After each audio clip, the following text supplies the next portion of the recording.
¿Qué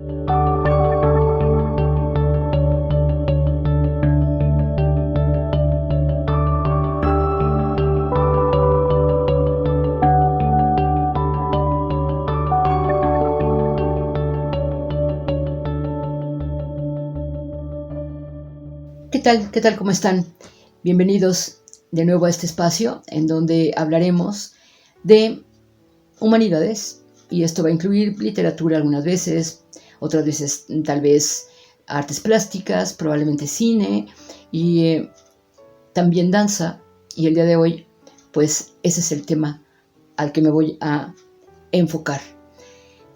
Bueno, como les comenté en otro momento, en el pasado segmento que tuvimos dedicado a humanidades, la semana pasada hablé sobre pues algunos aspectos muy breves de Juan Rulfo, que es el escritor sin duda para mí el más grande que ha dado México y que ha influido en la literatura mundial. Para mí es un hito la literatura de Rulfo.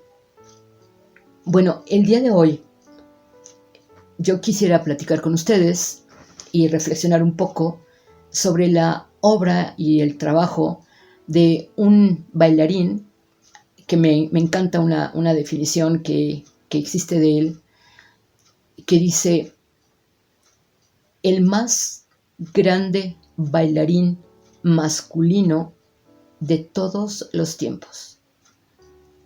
Y vuelvo, pues si usted está pensando en alguien, o sea, a lo mejor está pensando en Nureyev o en Baryshnikov, es un bailarín mexicano que ya murió y que probablemente usted no conoció, no sé si lo conoció, o se ha oído hablar de él. Si ha oído hablar de él, qué bueno, porque ya tenemos algo en común.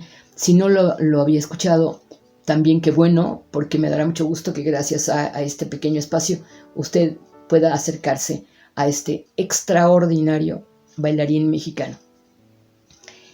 Y repito, el más grande bailarín masculino de todos los tiempos. ¿Y de quién estoy hablando? De José Limón. José Limón, ¿y por qué empecé hablando de Rulfo? Para mi gusto, ambos tienen muchos paralelismos y le voy a señalar algunos a lo largo de esta intervención. José Limón nace en Culiacán, Sinaloa, de una familia, digamos, más bien clase media baja. Su padre es músico y toca en diferentes bandas, incluso le toca en la época de la Revolución Mexicana y toca para varios de los generales que luego se convierten en presidentes, etc. Pero bueno, su padre digamos que es más bien mediocre, un músico, pero en esta situación de revolución, en plena, pues rodeados de violencia, de muerte y demás, el padre decide que es mejor irse de Culiacán, y resulta que la primera parada que hacen es en Cananea. Y en ese momento José Limón tiene 5 años y está con su familia, en donde también los acompaña el hermano menor de su padre. De pronto en medio del desayuno, empiezan a escuchar ruidos como de cohetes y piensan que puede ser alguna fiesta, como se acostumbra en los pueblos, en donde están lanzando cohetes, pero pronto se dan cuenta de que son balazos. Y entonces, claro, todo el mundo grita, la abuela, empezando por la abuela, el padre, agáchense y tírense al piso. Y entonces todos terminan acostados en el piso, pero el hermano menor del padre, de José, se acerca a la ventana y le gritan: no seas tonto, agáchate y escóndete. Pero él, pues ya era tarde cuando trata de hacerlo, porque le dan un balazo justo en media frente.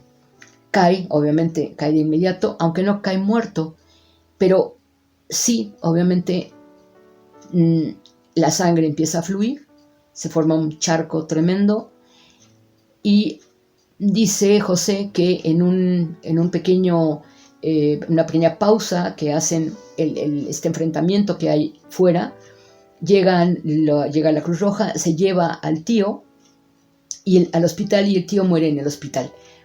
Pero José Limón dice que en aquel momento lo que vivió, sintió tal miedo que conoció el miedo, dice él, un miedo tan tremendo, un miedo animal, dice,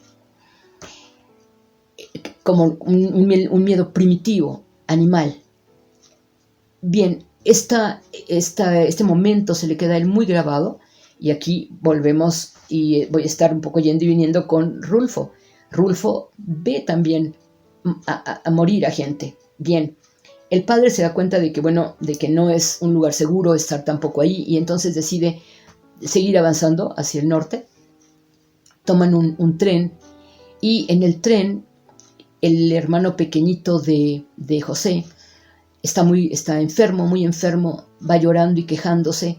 La madre lo lleva en los brazos y dice José que su llanto era tan duro, tan fuerte, que dolía, y la mamá está desesperada. Él recuerda el rostro de su madre, angustiada, desesperada, porque tiene al hijo que se le está muriendo en los brazos sin poder hacer nada, porque obviamente no hay un médico ahí de quien echar mano. Y bueno, para esto debo decir que los padres de José, cuando se casan, ella tiene 15 años y el padre, no me acuerdo si 34 o 35 años.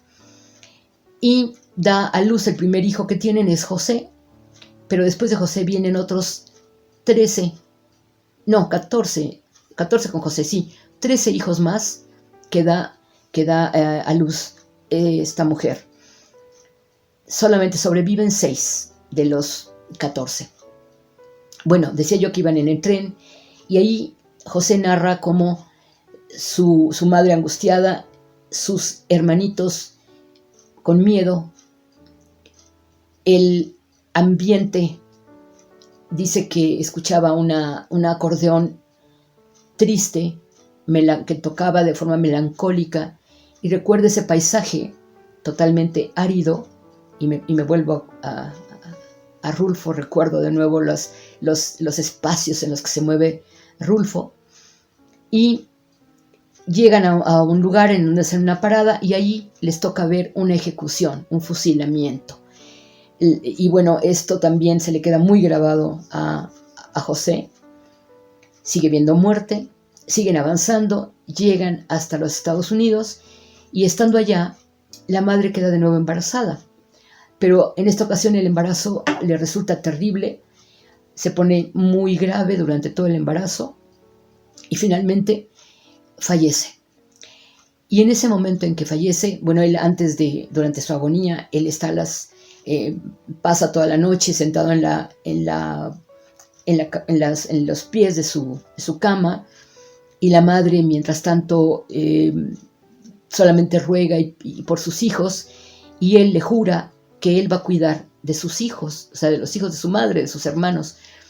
Finalmente fallece la madre, y entonces, ya para este momento, José es un preadolescente, y como el padre gana muy poco allá en los Estados Unidos, él trabaja también. José trabaja de todo lo que encuentra y da todo ese dinero a la casa para poder mantener a los hermanos. Pero cuando muere la madre, José platica que su padre estaba absolutamente deshecho, que era un hombre destrozado, que era un niño hecho polvo, llorando por la muerte de su mujer. Y entonces José dice que trata de cobrar cierta venganza con él, porque lo siente responsable de la muerte de la madre, pues por tantos embarazos, obviamente. Y le dice: ¿por qué lloras? Tú la mataste y Dios te lo permitió. En ese momento, es un momento crucial para la vida de José Limón, porque fíjese todo lo que pierde. Pierde a la madre, pierde al padre, porque en ese momento rompe con él, aunque siguen viviendo juntos, pero rompe con él y empieza a vivir en él un rencor hacia el padre por la muerte de la madre, y pierde a Dios, porque le dice al padre: porque lloras, tú la mataste y Dios te lo permitió. Es un momento crucial porque él mismo lo narra en una autobiografía que no pudo concluir porque murió antes de terminarla, pero José queda marcado para siempre. A partir de ese momento se vuelve melancólico y dicen sus hermanas que nunca más volvió a ser feliz, nunca. Y vuelvo a pensar en Rulfo. Rulfo dice que él viene arrastrando una depresión desde aquella época en que tuvo que estar en el orfelinato, y dice que es una depresión de la que nunca salió, ¿no? Le lo dice ya estando muy, muy grande, y dice: nunca he salido de ahí. Y bueno, uno puede imaginar que murió en esa misma condición. Bueno, José Limón dice que su espíritu estaba totalmente quebrado y que esas imágenes de todo el dolor que vivió de niño le estaban ahí como agazapadas, esperando cualquier momento para salir de nuevo al encuentro de José y hacerlo sufrir y hacerlo ser melancólico.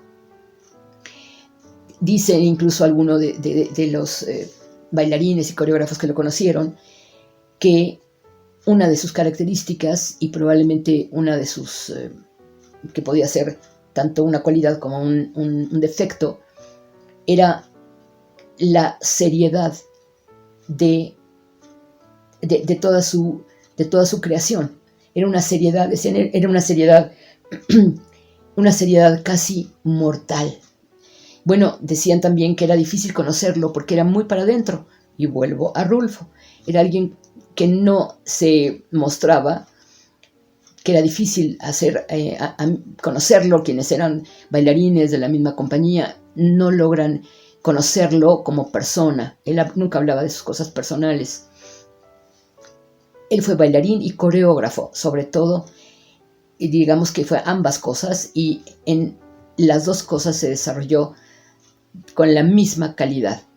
¿Y por qué lo comparo con Rulfo? Rulfo, como dije la semana pasada, a mí me parece, esa es mi opinión personal, ante la lectura de Rulfo, que Rulfo realmente escribe prosa poética. ¿Y qué quiero decir con esto? Que logra poesía, porque la poesía lo que hace es, para mí por lo menos, vuelvo a decir que esto no lo he leído en alguna parte, es mi manera de entender la poesía. Él redescubre el idioma, vuelve a bautizar a las cosas, y esta renovación del idioma, esta nueva forma de mirar que tiene Rulfo, la desarrolla para poder hablar de las cosas y como él quiere hablar y como él quiere que hablen sus personajes. Y para mí esa es su más grande aportación, su lenguaje. Ese lenguaje que nos hace creer que así se habla en el campo mexicano. Y no es verdad, así no se habla. Nunca usted ha escuchado a nadie hablar con ese nivel de poesía que tiene los libros de Rulfo. Pero él les otorga una verosimilitud tan grande que usted dice: sí, así hablan. Pero no es verdad, basta con analizarlo rápida y brevemente para darse cuenta de que nadie habla así en el campo mexicano. Sería algo, bueno, extraordinario, y no es así. El propio Rulfo lo dice, nadie habla así. Pero sus personajes sí tienen que hablar así, porque eso les da una dimensión totalmente distinta. No está hablando de un campesino común y corriente, no está hablando de un hombre común y corriente, está hablando de un hombre que es capaz de hablar de esta manera en que Rulfo los hace hablar. Y ningún otro hombre, ningún otro personaje en la literatura habla como los personajes de Rulfo, ni en la realidad ni en la fantasía. Y todos los personajes de Rulfo son fantásticos, igual que su lenguaje, el que tiene que crear para que puedan expresarse de esa manera y ser de esa manera en que solo pueden ser los personajes de Rulfo. Rulfo no está haciendo, el otro día escuchaba yo a alguien que hacía un comentario aquí justamente en YouTube y decía que una de sus cualidades era que, pues, que había reflejado lo que era el campo mexicano y las costumbres, que bueno, cada lector tiene su propia lectura de cualquier obra y está en todo su derecho. La mía es que eso es lo que menos me importa. Rulfo no hace ni antropología ni sociología con sus libros, hace poesía. Y la poesía transforma las palabras y Rulfo transforma las palabras. Bueno, en la danza. Aquí quiero decir algo y quiero referirme a algo que yo he comentado algunas veces en un taller que yo doy. Y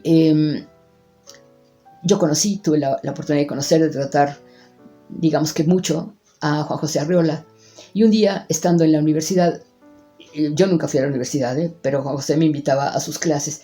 Y un día, saliendo de una de sus clases, sale una chica, a Juan José se le iban los ojos por todas las mujeres, y si eran bellas más, y esta chica era joven y bella.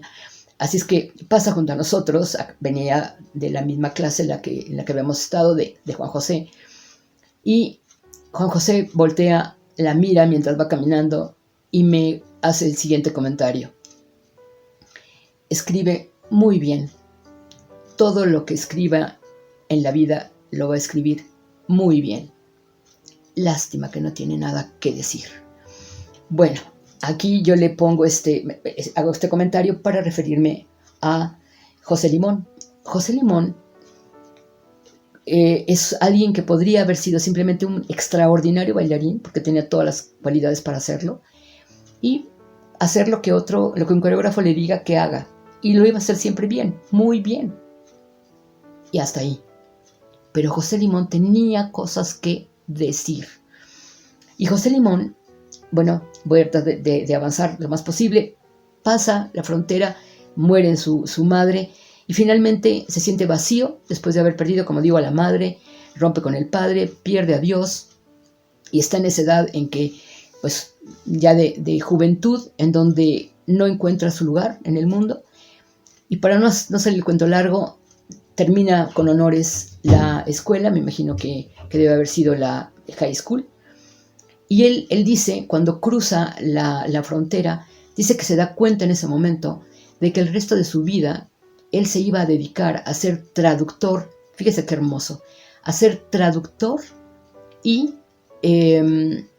conciliador entre el habla de Castilla, que él llevaba de aquí de México, y el habla anglosajona, y la cultura y los hábitos de una y de otra cultura, de un lado y del otro, y que él iba a ser, se da cuenta que iba a ser traductor y conciliador. No es un hombre que se va a pelear ni con España, ni le va a pedir a España que le pida perdón, ni tampoco le va a pedir a los Estados Unidos que le pida perdón, ni a nadie. Es un hombre conciliador, brillante, es incluso casi un filósofo de la danza. Y cuando ya llega a Estados Unidos y está en esta crisis, pues conoce a unos amigos que también quieren ser artistas. El caso es que, para no hacer el cuento muy largo, ellos se van a Nueva York, le escriben, le dicen vente para acá porque aquí es el paraíso del artista, ¿no? Tienes que venir. Y se va a Nueva York, pero pues está trabajando de elevadorista, recogiendo basura y en crisis. Así que el tiempo que tiene libre pues se la pasa vagabundeando o se mete al cine o sin hacer nada, porque no sabe qué hacer con su vida. Y de pronto decide pues que va a ser pintor, porque tenía también capacidades para eso. Pero en eso, por azares del destino, a pesar de que en ese momento en Nueva York lo que estaba en boga era pues el surrealismo, el dadaísmo, el cubismo, los expresionistas. Sin embargo, él por alguna cosa encuentra la obra de El Greco y tiene la inteligencia para darse cuenta.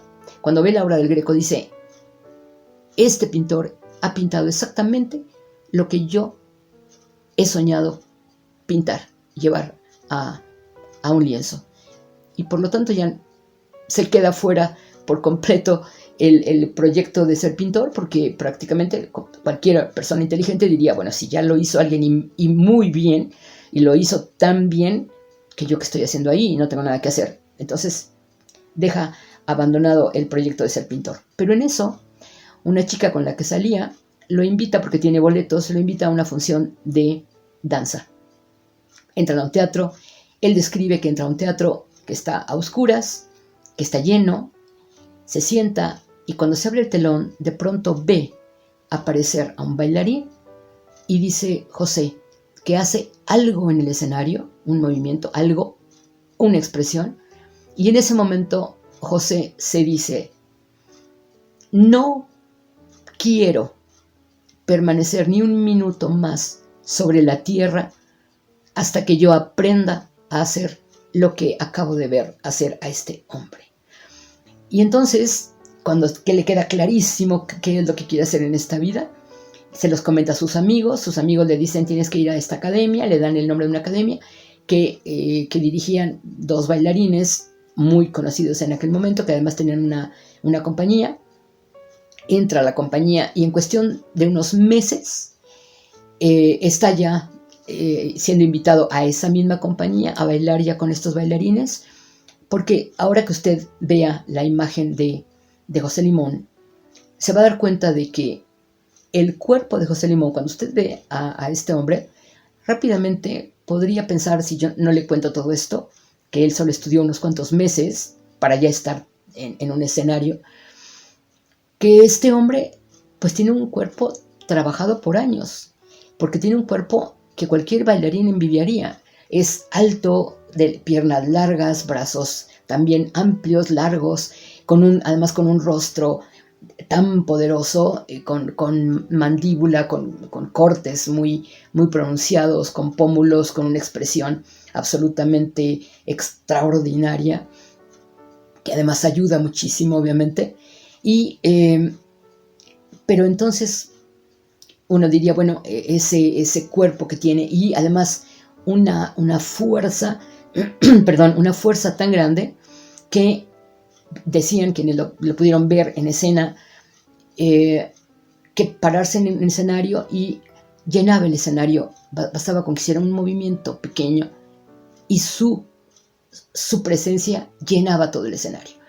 Era un hombre, hay una expresión que me gusta mucho de uno de los coreógrafos y bailarines que lo conocieron, decía que una de sus fortalezas, digamos, o de sus virtudes al estar en escena era, fíjese la frase que utiliza, la certeza moral que tenía su presencia.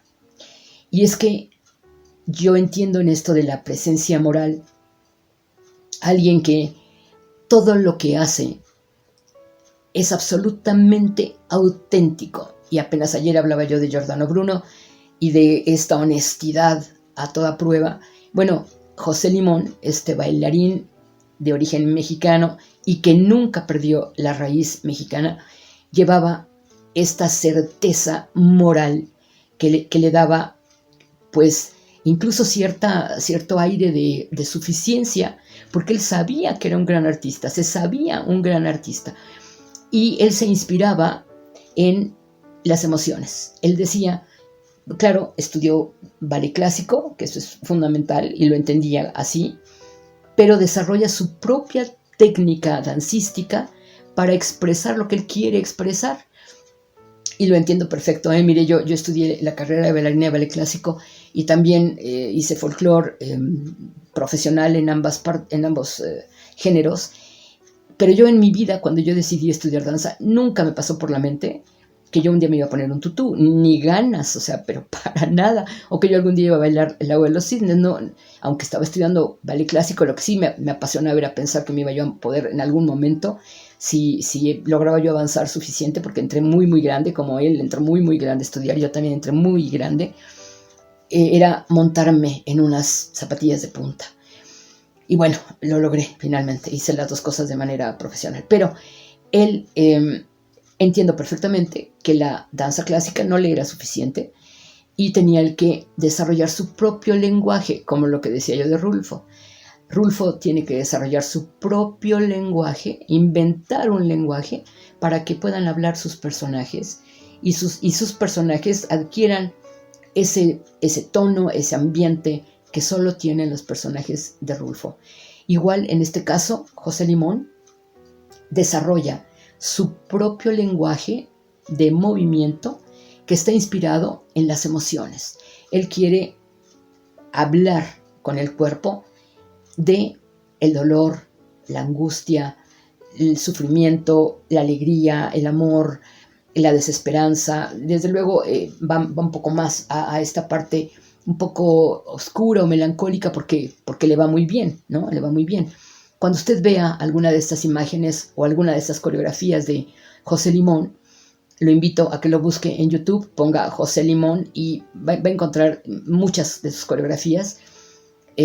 Una de ellas que es impresionante es el Emperador Jones, que es obviamente está basada en la obra de O'Neill, que tiene el mismo título, pero él decía José Limón, él no pretende llevar la obra de O'Neill a la danza. Lo que él quiere, dice, es entender la esencia de esta obra y hacer una especie de extensión coreográfica de la obra de O'Neill. Y como eso hace de otras, hace de Otelo, por ejemplo.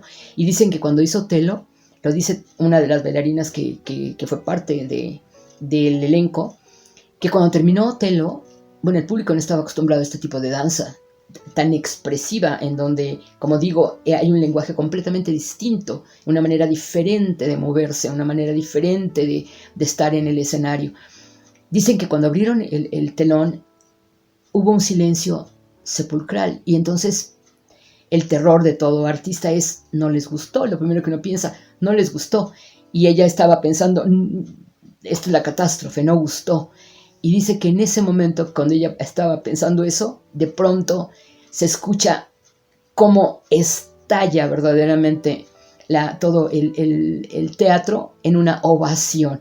Bueno, este hombre fue después invitado durante la época en que fue director de Bellas Artes Miguel Covarrubias, fue invitado a México y vino como triunfador en la época pues, de máximo esplendor de las artes en México, en este México postrevolucionario, en donde surgen pues, todo lo que usted ya sabe, todos los grandes artistas. Es la época del muralismo, es la época de alguien de quien hablaré en otro momento, que es de Nelly Campobello, también bailarina, y su hermana también bailarinas, que cambian también el rostro de la danza en México, que son pioneras, pero Nelly Campobello, hablaré de ella sobre todo como escritora, porque es una extraordinaria escritora, poco conocida, y me dará mucho gusto hablar de ella.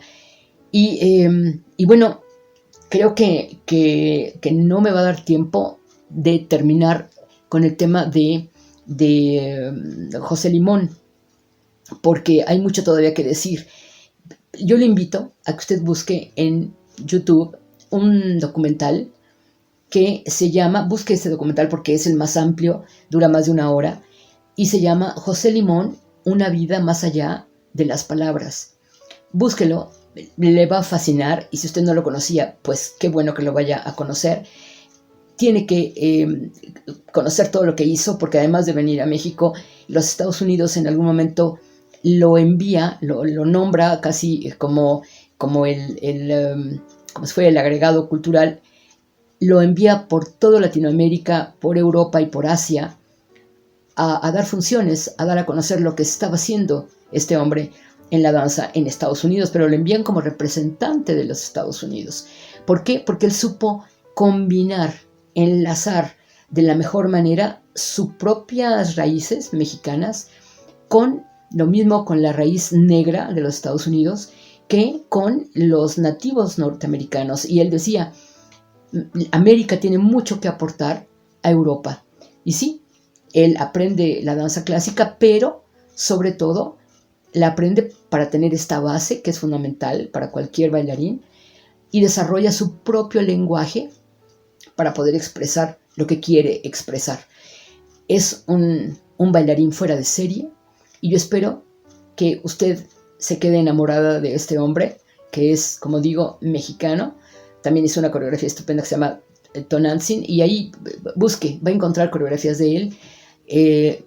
Lo va a escuchar incluso en alguna entrevista, por fortuna existen, y yo espero que usted y yo nos encontremos aquí en un espacio para hablar de humanidades, para reflexionar sobre las humanidades y de este paralelismo que yo encuentro en estos dos grandes artistas mexicanos.